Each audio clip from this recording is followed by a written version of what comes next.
my friend and I, we were at this restaurant pretty late. We didn't leave till like midnight. And when we were leaving, we were in the parking lot and we were like taking photos. I was taking a bunch of photos of her. And we were there for maybe like 5 minutes. And out of nowhere, this man comes up to us asking for money. And he's on like the right side of the parking lot. And we're looking this way, okay? And I'm like, sorry, I don't have any cash on me, because I don't carry cash on me. And then he was like, can you do Zelle, Venmo? And like, he's being pretty persistent. I'm like, I'm sorry, no. And then he's like, okay, have a good night. I turn my head and there is another man in front of us. Oh, I got the heebie-jeebie. And the second I saw this man... Okay, think about this for a second. You're just, having a totally normal evening out, maybe laughing with a friend, say in a parking lot, everything feels fine. And then suddenly there's no obvious danger, nothing loud or aggressive, but something inside just flips a switch. Your gut is screaming, get out! What do you actually do? Do you listen? Today we're doing a deep dive into exactly that kind of moment, focusing on a recent experience shared by Sami Sheen, yes, Denise Richards and Charlie Sheen's daughter. Her story, well, it's a pretty powerful example of how intuition plays a massive role in personal safety. It really is. And our mission here today is to unpack those subtle cues our bodies give us. We want to look at how fast a normal situation can just turn. And crucially, why trusting that internal alarm isn't just like a nice idea, it can literally save your life. We're mostly drawing from the account titled Sami Sheen's Parking Lot Escape, Trusting Instincts. Right. So let's set the scene.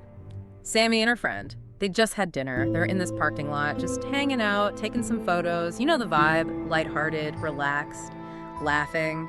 Felt completely safe, just a normal end to the night. Yeah, totally normal, until it wasn't. Sami talks about noticing two men kind of in the distance. And here's the thing. At first glance, maybe nothing specific seemed wrong, but that normal feeling, it started to shift pretty fast. It became unsettling. She realized they weren't just walking by. Her words were, they were watching. That's the first little ping, isn't it? That internal alert. That's it. That subtle shift. It's not always overt, is it? She mentioned how their eyes locked onto them, her and her friend, and their body language felt off. That's so crucial.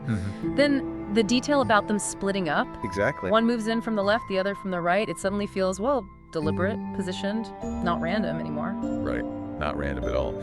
And Sami's physical reaction was, like, immediate.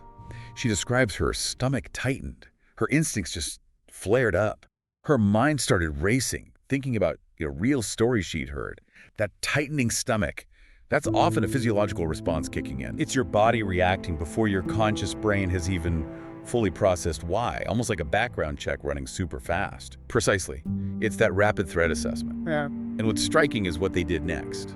Or rather, what they didn't do. They didn't stand there debating it. No overthinking. Sami says they acted without overthinking, just stopped the photos, straight to the car, locked the doors, boom. Just pure instinct driving the action, no hesitation. Yes. And that instinct, that gut feeling, it turned out to be spot on. Because what happened after they got in the car? The men didn't just leave. They lingered, still watching them. Almost like they were figuring out their next step. Which completely validates that initial feeling, right? It wasn't just her being jumpy. Not at all. It confirmed the threat felt real because their behavior was persistent and unusual. So she didn't stick around to see what happened next, started the car, drove off, and she described feeling this mix of relief and disbelief. Like, did that really just happen? Okay, so let's break this down. What's the absolute core message from her experience? Well, Sami herself really nails it. She directly credits her safety to that gut feeling that saved her. And what I find really important is her point about trusting instincts, even if nothing concrete has happened yet. It's about validating that internal signal before things escalate. Yeah, it's not about being paranoid all the time. Her message seems to be, it isn't about paranoia, it's about awareness. Big difference, just being present and tuned in. Exactly that. And her advice is pretty straightforward, but so effective.